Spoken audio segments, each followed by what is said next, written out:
I'm way late, but welcome to the party. I had some technical difficulty.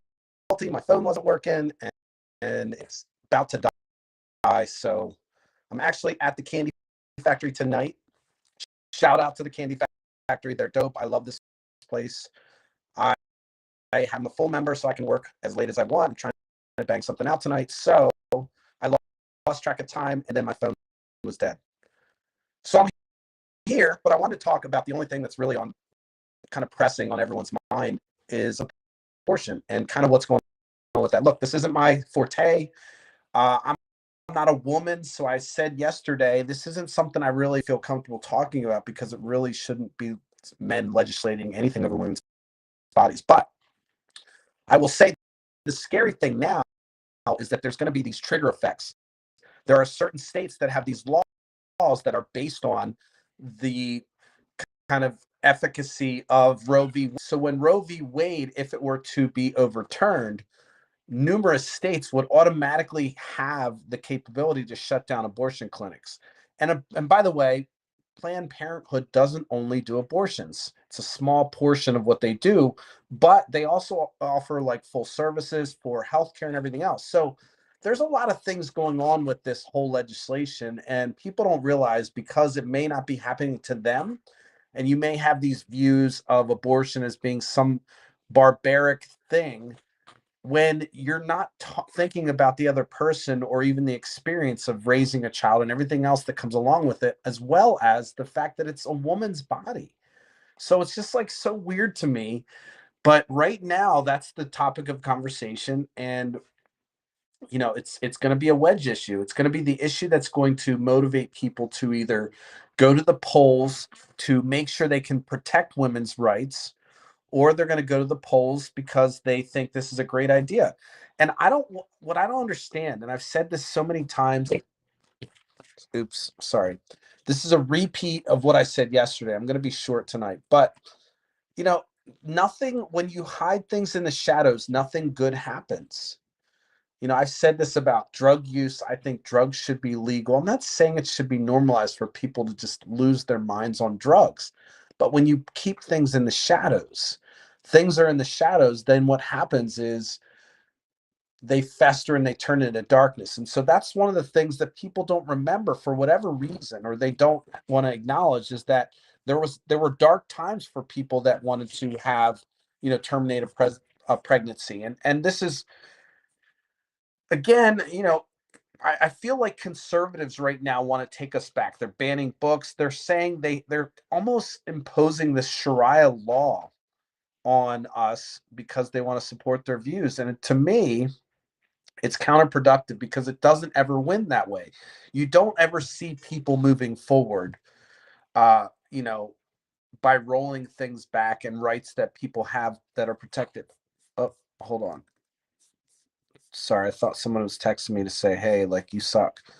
Um, anyway, so abortion rights is going to be the thing that's going to motivate people. For whatever reason, Susan Collins is out in the news right now, acting surprised that these judges are having these conversations. Now, there's all kinds of concern about how the information was leaked to the public and all this stuff, and that's kind of uh, it apparently it was something that hasn't happened in the court for a while, or it typically doesn't happen because they keep their arguments kind of secret, because they try to stay out of the political fray. That's what they say, right? Well, so that's kind of a little bit of a scandal of how this information got out.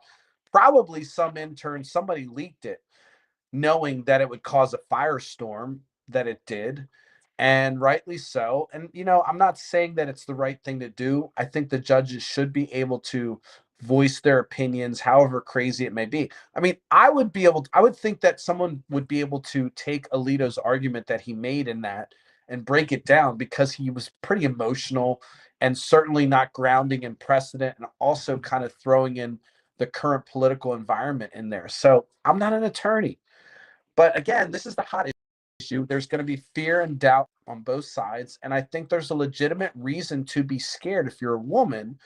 The precedent that's set here right now, viability was an underpinning behind Roe v. Wade as well. The undue burden, as I said yesterday, was the thing that kind of sealed it, and then it was reaffirmed in further cases. Now, what's to say viability isn't at conception? What's to say viability isn't just when you are, I mean, the day after you have sex, then that is a viable fetus, according to any kind of, you could say that you could take that fetus and put it in a petri dish and raise it, right? And grow it. So viability now becomes a non-issue, or, not something you could argue. I mean, in the future, that's probably the case, right? And so, you know, I think for me, I feel like the arguments to codify Roe v. Wade are strong enough to say, like, this is a way beyond just the viability. This is talking about the undue burden on the host, or the woman, the person that's, this is a woman's body. This is part of a woman's body. And that's the way I look at it. So, I'm not an attorney. I'm not a law, I'm reading as much as I can. And the arguments that I'm seeing fall apart right now are going to come down to viability and the fact that there's no detriment to the citizens.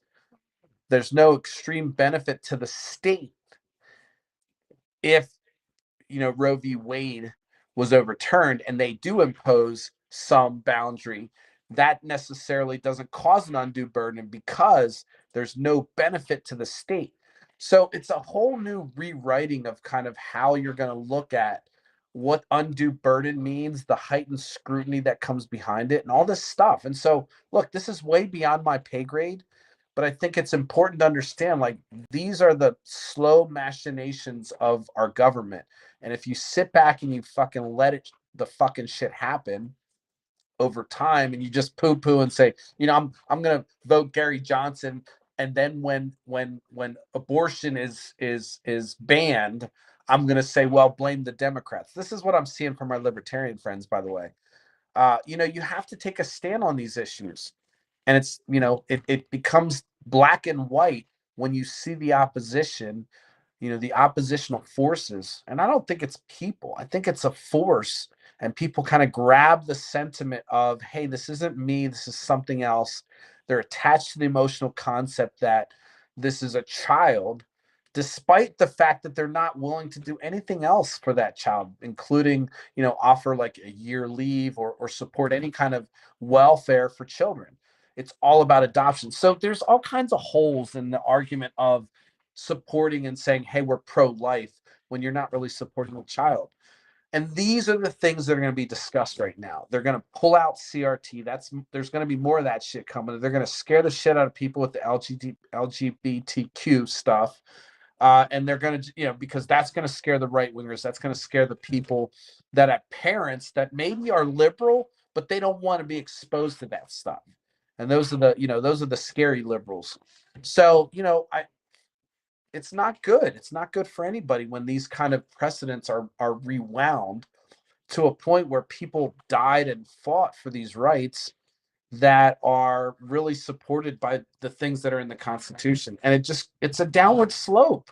This is what they call a slippery slope. It means that once they start doing shit like this, then you can start to roll back to what conception is and what that means. And maybe we can't sell contraceptives. That was what led to some of the concepts around the 1973 decision, or the Roe v. Wade, because of the fact that there were other movements that were suggesting that unmarried people couldn't have contraceptives. I mean, that's where we came from. And so rolling back that to a point where we can't remember our history, or people don't understand that these are steps to control people, or suggest that people procreate, or the value that you provide is your procreation as opposed to anything else. So if you don't have children, perhaps you're not valuable. I mean, those are the type of things that go behind this thought process. And as I said before, what the fuck is the end game? What's the end game for this? Like, so now abortion's banned. Nobody can do it. Let's just say there's no island state. Now what? Do you think that abortions are not going to happen? These are the arguments that people don't think about when they're like, oh, abortions. You know what? I can't say, whether someone wants to be pro-abortion or not, I don't care. The point is, it's going to happen. We know it's going to happen. people can die from it being botched up. So why not make it safe? Same thing with drugs, same thing with anything. Normalize the safety of doing things that may cause epidemics or risks to other people. As long as there's consent and all these things, I mean, it's just people don't really want to be free. They want to live by some creed or something that they find or they believe. And if your worldview is outside of that, then they start to get uncomfortable. And that's when people start to create legislation. Like Ben Shapiro is always like, is it biological or is it psychological? We really need to know whether it's biological or psychological, whether, you know, gender is this biological or psych. And Neil deGrasse Tyson's like, what does it fucking matter? It exists. We know it exists. What are you going to do? Ignore it or legislate against it or suggest that because this exists, we see it exists. So why argue how it comes about? Maybe it's biological, maybe it's psychological, but the point is like it exists. So now that we know it exists, what are we going to do? Ban it? Like, it's so fucking weird how people think of things. And so, we talk about freedom, but what freedom really means is that you have the freedom to do things, and the government can be there to facilitate the safety of you doing those things. And that could be a thing. And I'm not saying the government's the nanny, but that's what regulation can do. It can say, all right, do what you want. Consensual adults do what they want. Consensual people do what they want. If you want to do these things, or you want to live this way, or you want to have this thing done, or you want to handle your life and how you raise children or raise a family in this manner, then do it. We want to make sure that it's a safe way to do it. What the fuck's wrong with that? It's really efficient government, but instead people want to kind of go further and say, well, I don't see the viability. And now they want to argue because they don't understand what it could be like, or they have no business kind of talking about what they feel, how you should live if you really truly believe in freedom. And again, this word freedom's kind of thrown around so casually and so weirdly, like, I want liberty and freedom and big tax and government. All these cliches that are going to be thrown out. And the pro-life one issue voters are gone. They're done. They're always going to go their way. And they can't think beyond the fact that there isn't an end game that they're going to win, where nobody's having abortions or nobody's doing things that they don't approve of in any manner. And so it's a losing game for them. And so their battle is kind of this effort, this almost martyrdom. It's this chase for like, all right, you know what? I'm causing a purpose. It's a losing one because I know humanity wants to really be free. But instead, because it doesn't match my worldview, I'm going to fight tooth and nail and get motivated and come to the polls and vote for fucking dumb people. Not saying everybody. Look, I'm frustrated because this is a big deal. Where does it stop? Where does it stop? Deputizing citizens in Florida, Texas, and all the other chaos. So anyway, listen, I'm going to close. I'm going to get back to this. I'm trying to get a fucking little thing done. I'm sluggish right now because I'm learning a whole new system, yada, yada, yada. But I'm still at work. And so I'm going to get back to it. But I will say, this topic's not going to go away. The fear, uncertainty, doubt's going to come about. And you're going to start to see, the volume turn up as we get closer to the midterms. And you're going to hear people say dumb shit and repeat dumb shit. And so try to think about what's important and what you're seeing with your eyes and your senses as opposed to what people are telling you. And do some critical thinking. I mean, it's the least you can fucking do is just give a fuck. Because again, they're not going to stop. The people that have the power to influence are just doing it full-time press.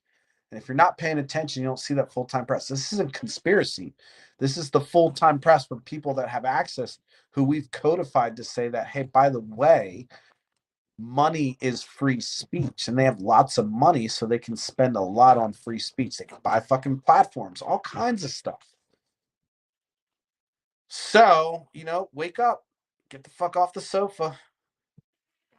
Get the fuck off the sofa, or start a podcast, start yelling and screaming, do whatever. Speak your voice. It's time to stand up for women right now.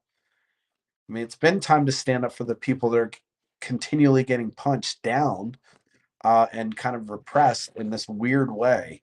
because it doesn't fit somebody else's worldview. It's bizarre.